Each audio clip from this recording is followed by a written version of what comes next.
Hey, Winna. Good morning. Let me set this up.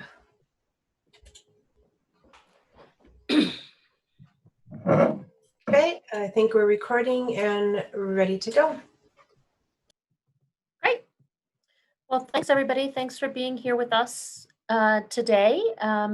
We're grateful for the time that you spend with us so that we can share some of the important updates of what's happening here in the Denver Public Schools.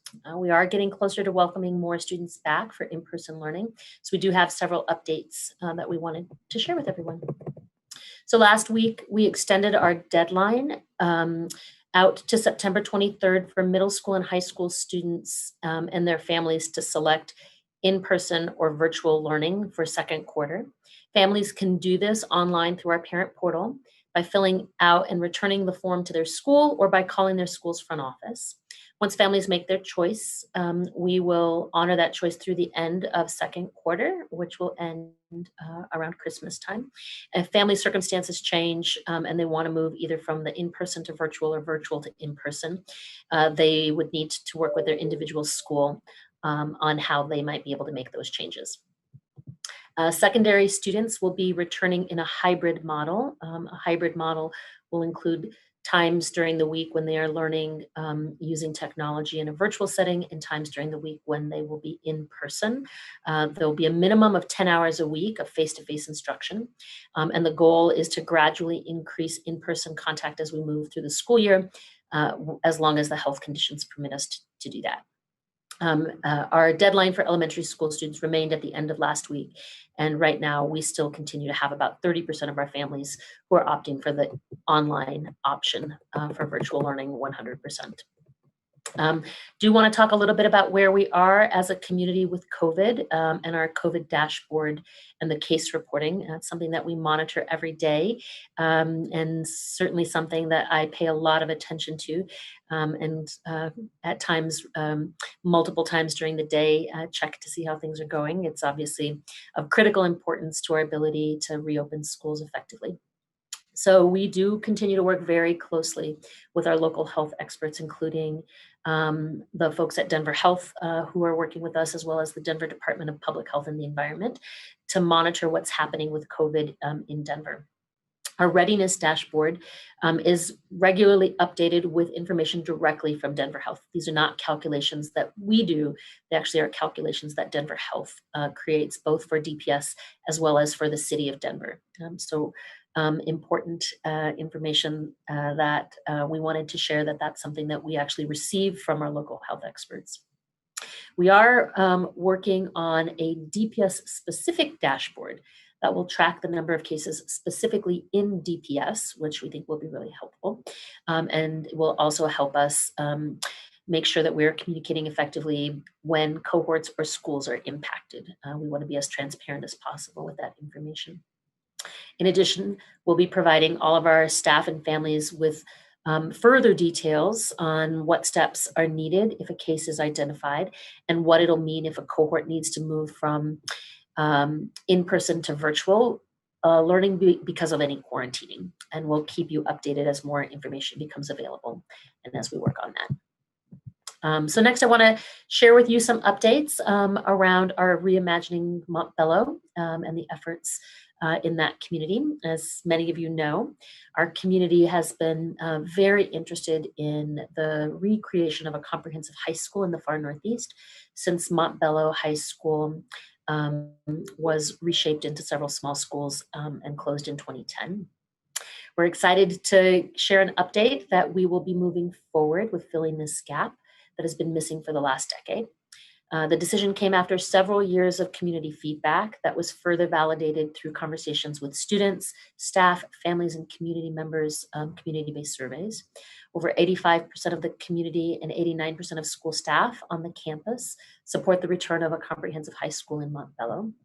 We're going to continue to work with our community, getting their feedback and engagement on what the community would like to see in a new space as we recreate a comprehensive high school. Those conversations will continue, and particularly after Denver voters have determined if they will support a bond proposal on the November 2020 ballot. which includes a $130 million investment for updates to the Montbello campus. Depending on the outcome of that vote, DPS will either build a new facility or renovate the existing building.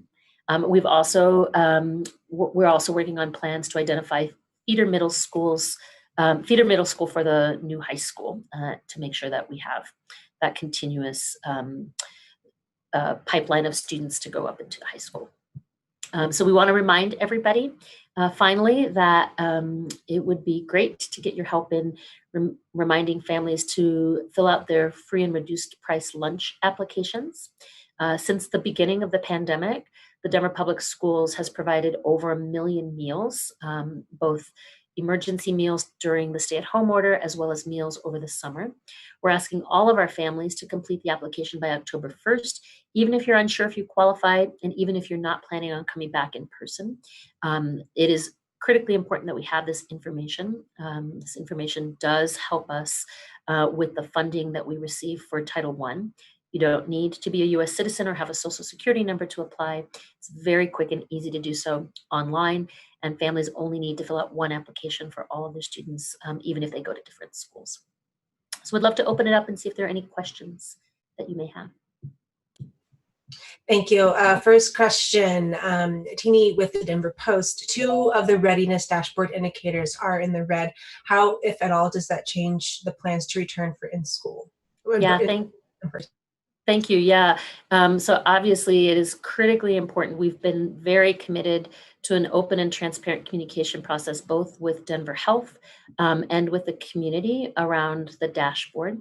Anytime an indicator goes red, we immediately convene a meeting with Denver Health to make sure we understand what's the source of that and whether or not we need to make any changes to our plans. And so the dashboard really is like an indicator light on your car. It tells us that we need to do some additional assessments to determine why that indicator light is on. So what Denver Health and DDPHE have been doing is looking deeply into what is the source of the increase in what's happening with COVID. So there are similar increases in cases in counties like Boulder, Colorado, Boulder County, which also has a large university. And the local health experts have shared with us that the increase that we're seeing here locally is an increase in the number of cases among young adults in Denver. And in fact, they have shared that they can account for the entire increase in cases as coming from students at universities here in our county. The good news is that cases among children of grade school age have steadily decreased over the past month. And so what that indicates is that the recent increases in COVID in Denver is largely among college students. And the city is going to be working with universities and colleges in Denver to both increase testing as well as reinforce basic infection prevention.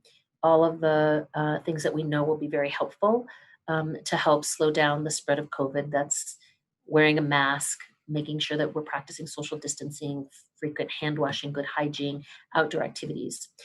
They've indicated to us that at this time, they're not concerned that this increase is an indication of widespread community spread, and that they have encouraged us to continue to monitor this while we continue our slow, gradual, safe re-entry for in-person learning.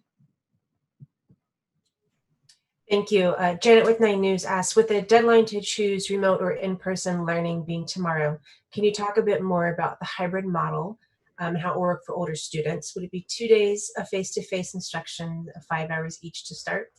Sure. Yeah, thank you. So one of the great things about the Denver Public Schools is we have so many different kinds of schools, models of schools, and sizes of schools. Some of our high schools, our pathway schools, might have 70 students total with under 10 teachers. And then we have schools like East High School, South High School, Thomas Jefferson High School, where we have between 1,500 and 2,400 students. So each school has very different circumstances, different numbers of students who have selected in-person or virtual classes, and different numbers of staff members who have requested accommodations. And so our guidance to our secondary schools for our hybrid instruction will look different depending on the school that your children attend. And we think that's really important because we want to be able to maximize the opportunities that we have for in-person learning in every school. And we know that those conditions may be very different. And so the best way to find out what your in-person learning will look like is directly from your school. Our schools have been working on these plans and sharing that. Obviously, the number of students who select in-person and virtual makes a big difference for how that will look. We have some schools, for example, that are scheduling classes on an AM and a PM basis, and students would come to school in the morning and not in the afternoon, and then flip-flop, another group would come in the afternoon and not in the morning, with some virtual classes in the opposite times. We have some schools that are looking at 2 days a week. We have some schools that, because of their small size and the number of teachers, actually may be able to offer more than 2 days a week of instruction in person. And so each school may look different. Every school for in-person will have a minimum of 10 hours a week of in-person, plus the additional virtual time that students would be engaging in their coursework when they're not physically in person. Great. Our next question is from Jenny at CPR. What is the approximate mismatch between virtual in-person requests at the elementary level and teachers available? Is it accurate that some teachers may have to teach in a grade level for which they are not trained or work in other schools? Yeah, thank you. So, district-wide, our numbers would line up perfectly. Obviously, that doesn't always play out at each individual school. So we've been working really hard with our school leaders, our HR department, and several support teams to help schools design the plan for coverage, both the students who are in virtual learning with teachers who have requested accommodations to work remotely, and then coverage in the event that there is a mismatch for that. In all cases, we are assuring our school teams that teachers will only teach in classes or subjects for which they're licensed. So that's really important. In the event that they're licensed for a grade but haven't taught it in a long time, we've also committed to additional training for those teachers so they can review the new curriculum, make sure they have the resources that they need in the event they're teaching a new grade that they haven't taught before or haven't taught in a while, or if they're teaching a new content that they're licensed for but they haven't taught in several years. So we've made that commitment as well. We're also looking at some solutions where it may be that within a region we support either the need for more virtual instructors or the need for more in-person instructors between schools to help support that. Those will be temporary assignments just for this year because we know how important it is for people to be able to stay connected to the school in which they were hired, while this year they may have to have an assignment that extends beyond their own school. Great. And Tini from the Denver Post again asking, once in person, how quickly do you anticipate having to pivot should those dashboard indicators change again? What's your window for decision making once COVID circumstances change in Denver? Sure. Yeah, we've been really fortunate to be able to learn from districts that have opened up already. And certainly one of the big takeaways is that it's really important to be able to make that pivot, particularly for a specific group of students. And in some limited cases, we've definitely seen larger groups or entire schools that have had to move from in-person to virtual. So we are encouraging our students to take their Chromebooks home every day, make sure they're charged overnight. There will be times when an individual student will either need to go into a quarantine or isolation, and maybe not their school if they are exposed outside of school. But there will also be times we know when cohorts may need to go into quarantine because of an exposure. And we are committed to doing that immediately upon notification that there is a case. And so we want to make sure that we're prioritizing health and safety.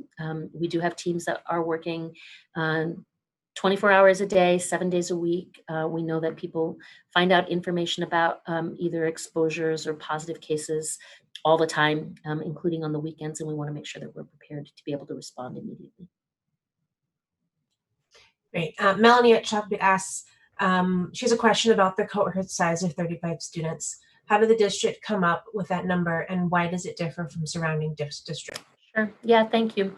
So we work very closely with health experts through Denver Health around cohort sizes. And the cohort size at secondary is not referenced in the guidance from CDE and the Colorado Department of Public Health and the Environment for secondary schools. It is referenced at the elementary level, and we actually, in consultation with Denver Health, initially looked at larger cohort sizes, and then over the summer, as we saw increased cases of COVID, we really determined that we wanted to make sure that our opening was erring on the conservative side with a more assertive stance of trying to limit the amount of disruptions that can happen because of quarantining. And frequently what we have found as we see schools that have opened up is that it's not that there are necessarily lots of cases of COVID, but anytime there's one case, anybody who has been in close contact in a cohort needs to go into quarantine. And so we really want to try to maximize the opportunity for in-person learning by limiting disruptions. And based on the guidance from Denver Health, we really felt like going with these more conservative numbers at the lower end would safeguard our time in school, would limit the amount of exposure, both students with each other, as well as our staff with our students, and would give us the greatest opportunity to safely reopen and keep kids in school. Thanks. Janet with 9 News, is there a final tally of percentage of students who selected the 100% remote option? Sure. So we're not quite at our deadline yet. We're still trending around 30% of the district. It's very different depending on different areas of town, but we'll have a final tally tomorrow after the deadline. Thanks. And Teeny with the Denver Post, is DPS still planning to limit high schoolers to 4 classes per quarter? Yeah, thank you. So it really depends on the school and how they've set up their schedule. Many of our schools are using what we call a 4x4 schedule where kids are taking 4 classes. Some of our schools have created schedules on a more traditional 7-period schedule day. And in those cases, it's likely that students will have a combination of both in-person classes, if they choose the in-person model, as well as virtual classes to complete the semester. Thanks. Melanie at Chalkreed asks, is DPS offering the SAT this week? Yeah, so we are offering the SAT. I think our date is actually in October, but we are offering the SAT and the PSAT. I can confirm that for you, Melanie. Okay, we're about time to wrap up. If you have any questions, you can follow me via email or phone. As always, thanks for joining us. Oh, sorry, one more question from Jenny here. Is the training for teachers who are licensed for but not expected in a class 1 day long? Yes, so we've built both live classes, but most of our training for our teachers now is asynchronous. So coursework that's designed and delivered virtually that teachers can do.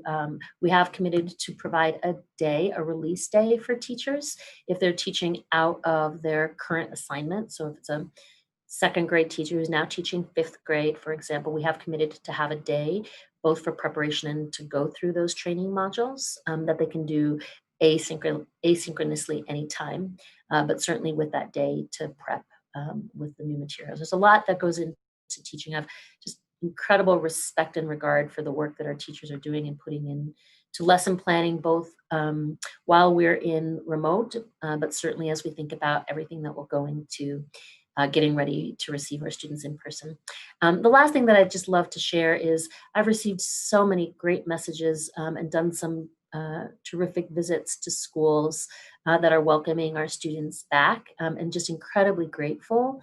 Our leaders and our teachers who are working with kids. I was just with a group of teachers last night, several of whom are working with preschoolers or who are teacher leaders in buildings while our preschoolers have started.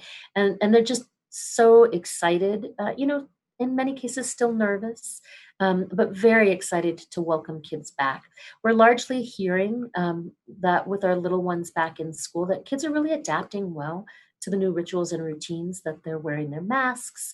They've come up with, fun new ways to show social distancing. So, arm waves, things like that. And so it's just wonderful to see the hard work that's gone into welcoming students back. We're going to continue to monitor the rates of COVID, stay very closely connected with our local health experts, and always be as transparent as possible with everything that's happening, both in DPS and in the city around COVID. Great. Thanks, everyone. We'll see you back here next week. Thank you.